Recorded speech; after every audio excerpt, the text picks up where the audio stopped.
Professional sports in America is a multi-billion-dollar industry. In fact, out of the top 5 highest revenue leagues in the entire world, 4 of them are American. Double, in fact, the NFL alone makes more money than the top 5 non-American leagues combined. With all this money and attention that Americans give to sports, just about every league is looking to move and expand into areas that want them the most. In 2016, Las Vegas didn't have any major pro sports teams, and now they have both an NHL and NFL team. In 2005, the MLS had only 10 teams, but since then they have expanded nearly every year to now triple in size to 30 teams. And I don't think that any of these leagues are slowing down with expanding and moving anytime soon, so that begs the question, where next?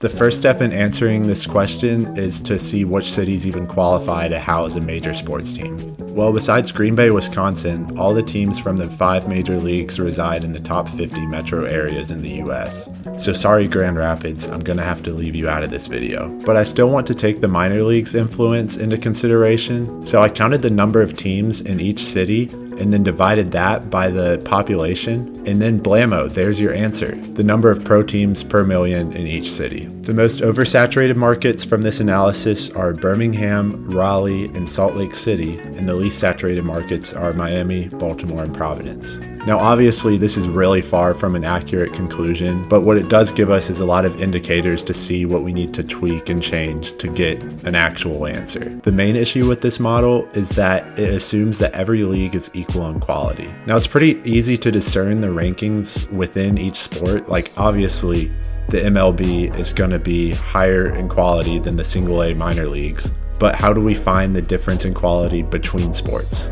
Is the NBA better than the NFL? Is the USFL better than the G League? We also don't know the margins of quality between each league. Like how much better is the NHL than the AHL?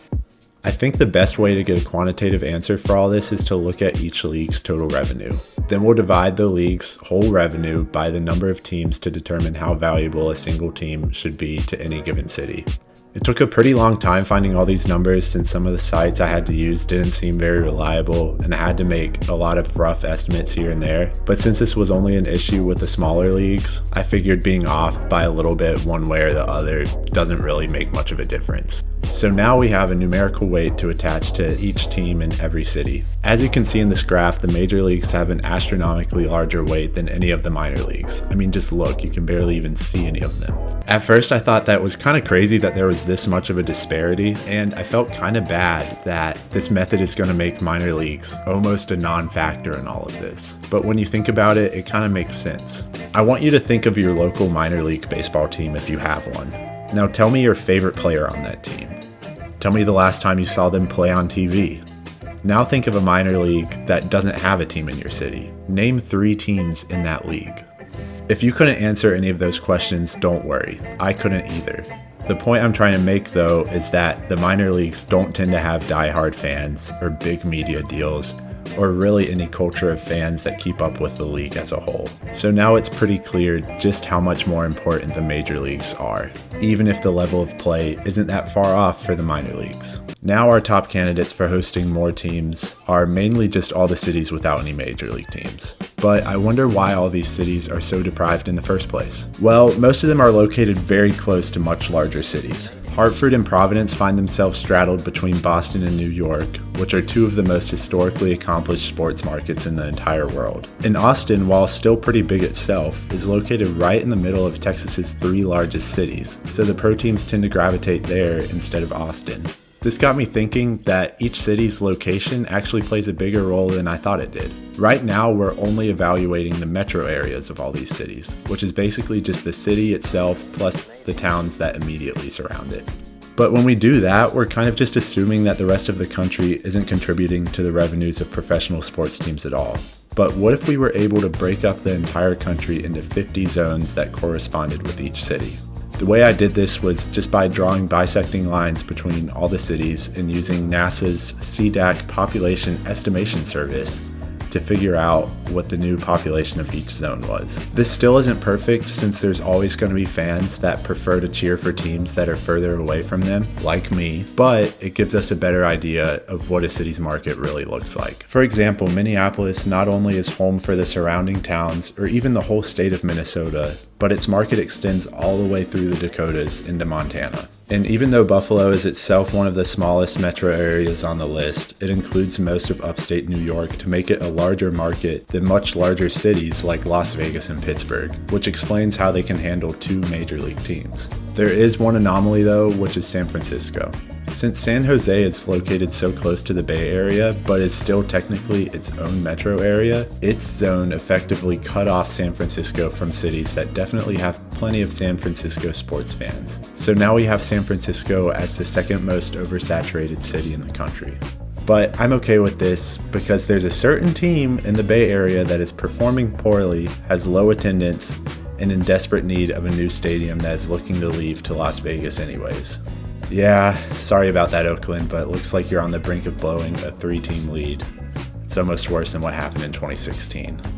But let's go ahead and look at all the cities at the bottom of this list and see just why they're so underrepresented. I already mentioned why Providence and Hartford are left in the shadow realm, but I do have a solution for at least one of these cities. Hartford and Providence are both part of the region in America known as New England, and the MLS just so happens to have a team called the New England Revolution that plays in the Boston area in Gillette Stadium, but is in search of a new soccer-specific stadium. So my idea is that they should quietly move to Providence or Hartford without even having to change their name or rebrand at all. Bing, bang, boom, problem solved. Number 3 on this list is the Inland Empire, which is kind of a weird spot. If you're not from California, you've probably never even heard of the Inland Empire, but it's basically just the region in Southern California to the east of San Diego and Los Angeles. Unlike most metro areas, the Inland Empire doesn't even have a central city that a team can adhere to and let the surrounding towns associate with. They're kind of just in limbo next to two much larger and centralized metro areas, so most of their population comes from overflow from Los Angeles or San Diego. For that reason, I don't think that they have the capabilities to house any major league teams. Richmond is honestly our first good look at a city that's been neglected for not really any good reason at all, meaning it could be a prime spot for an MLS team. Even though they're not the biggest market in the country, they're almost perfectly positioned between Charlotte, Washington, D.C., and Ohio to fill in the market gaps. We also can't forget that the Richmond Kickers had the second highest attendance rating in the USL League One this past year, so there's already a pretty strong soccer culture there without even having an MLS franchise. Also, with small markets, I love the idea of having a singular team that the whole city can get behind no matter what, like the Packers in Green Bay, or the Padres in San Diego, or the Grizzlies in Memphis. Birmingham is an interesting case because they seem to be the minor league sports capital of the country. They've had recent success being home to the Pelicans G League team. The Barons AA baseball team was on Forbes' list of the most valuable minor league baseball franchises, and Birmingham even hosted the entire 2022 USFL season. But the question remains, are they big enough to house a major league team? The thing is that their market area has enough people, but it's pretty spread out, so you would have to get everyone behind the team, which isn't impossible, but it's really hard when you consider that Atlanta is only 2 hours away and already has well-established franchises that most people in and around Birmingham already have allegiances to. The only league that I think has potential in Alabama is the NHL, just because there aren't any other teams in that region, but I think that this was done intentionally. The NHL already tried having a team in Atlanta twice, but had no luck either time, so I doubt that they'd give it another chance in an adjacent city that's so much smaller. I think the best move for Birmingham right now is to embrace being the starting point for young athletes that haven't made it to the big leagues yet. Birmingham was given the nickname the Magic City in the early 20th century for being a fast-growing city full of potential.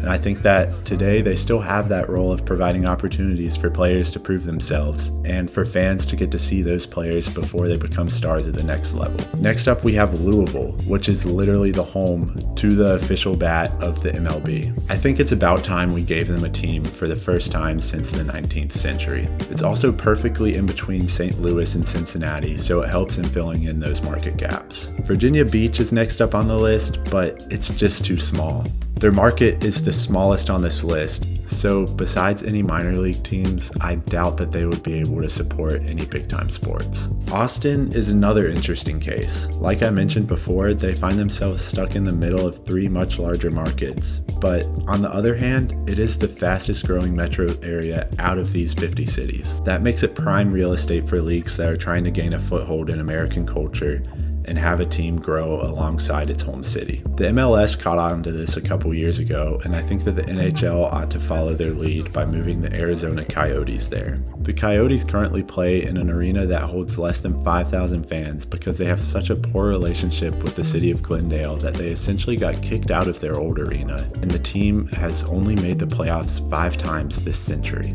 I think it's safe to say that they are in desperate need of a change in scenery. Austin isn't way too far either, and with only one other team in the state, they shouldn't receive a whole lot of competition for fans. Also, the cherry on top is that the University of Texas just built a brand new arena that can host the team for at least a few years, if not permanently. Raleigh is pretty similar to Austin, since it's a smaller city that's overshadowed by a big city nearby, and the Triangle is the second fastest growing metro area, only to Austin. But unlike Austin, Raleigh has already proven that they can handle a major league team with the Hurricanes, and it also has multiple decently sized cities in its region that increase its market size into one that rivals Washington, D.C.'s market. Which sports should we consider for Raleigh though? Football and soccer are out just because the Panthers already have a strong presence in Raleigh, and the MLS just expanded to Charlotte last year, but there is a case to be made for basketball. As a Raleigh native myself, I can safely say that this city is obsessed with the sport. In school, teachers would stop class to watch the ACC basketball tournament. You walk to any park in this city and there's gonna be a basketball hoop, even if there's no room for one. And this goes without saying, but the Triangle is home to the greatest rivalry in college basketball history, NC State versus the ACC referees. But can Raleigh compete with a team as close by as the Hornets? I think they can, but I also think that the NBA might be hesitant to expand to a market that's so close to Charlotte when their ultimate goal is really to spread their influence on an international scale. I think what makes even more sense than the NBA is the MLB. Even though baseball is a popular sport in the South, there's only 3 teams in this region, and none of them are within a 5-hour drive of Raleigh. As a case study for the Triangle's commitment to baseball, the Durham Bulls are a AAA team in the area that have been around since 1902 and have been successful year in and year out, both on and off the field, winning 3 out of the last 5 class titles and also remaining in the top 12 in attendance since 2013. If a major league franchise were to come to the Triangle, I wouldn't be surprised if they saw similar levels of success and fan support. San Jose, like I mentioned before, shares a market with San Francisco. At first I thought it would maybe be a good idea for the A's to just move there, but there's a lot of things that would keep them from being able to stay in the Bay Area. Most all stadiums built these days have to be heavily funded by taxpayers, but the problem is that this area is experiencing a mass exodus of citizens, which mostly consists of higher income residents that are moving away as tech jobs shift online and into other parts of the country. This sharp decrease in income has led to a bunch of different issues, like housing becoming less affordable, homelessness reaching an all-time high, and just general discontent with city officials for not providing any real solutions throughout all these dilemmas. So to go and announce that they're planning on building a $1 billion stadium using taxpayer dollars while thousands of their citizens are living in tents on the side of the road would be pretty crappy. I mean, it's not Brett Favre crappy, but it's getting there. Now we're starting to get into cities that are approaching full saturation in sports. So let's just take tabs on where we are right now with all the teams before we make any more changes. For the MLS, we moved the Revolution just a few miles to either Hartford or Providence, and also added a team in Richmond, moving the league up to 31 teams. In the NHL, we moved the Coyotes to Austin. In the MLB, the A's are expected to move to Las Vegas, and I also added 2 teams in Louisville and Raleigh, capping them off at 32 teams.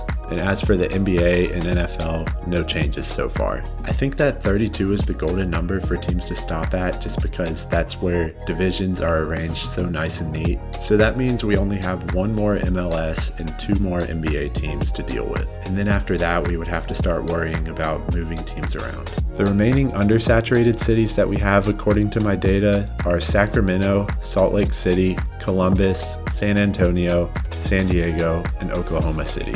So which of these is the best fit for the MLS? Well, Salt Lake and Columbus already have teams, so we can rule those out pretty quick.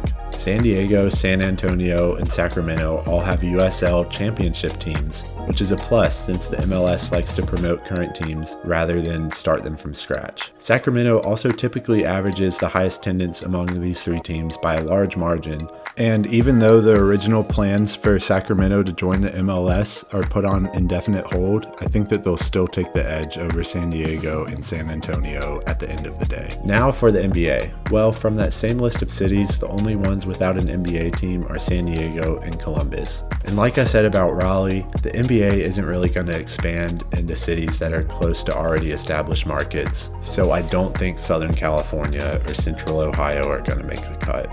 Now this is going to go against all the numbers that I came up with earlier, but I think that Seattle is the best candidate for the NBA to expand to. Mainly because the whole reason that they lost the Supersonics in the first place wasn't because they were in an oversaturated market that didn't care about the team, but really just because their arena was too small and crusty. But since then, they've expanded and renovated, and now there's 18,000 brand new seats just waiting to be filled with basketball fans. And as for the other expansion team, I said earlier that the NBA probably wants to go international, so we might want to look at cities in Canada and Mexico that we didn't consider before for any of these other leagues. Montreal is the second biggest city in the country behind Toronto and currently only has a sports value per capita of 29.4 for its market in Canada. And with the city near the US border, the team's influence would bleed into the states and make traveling easier for visiting teams. Impressive.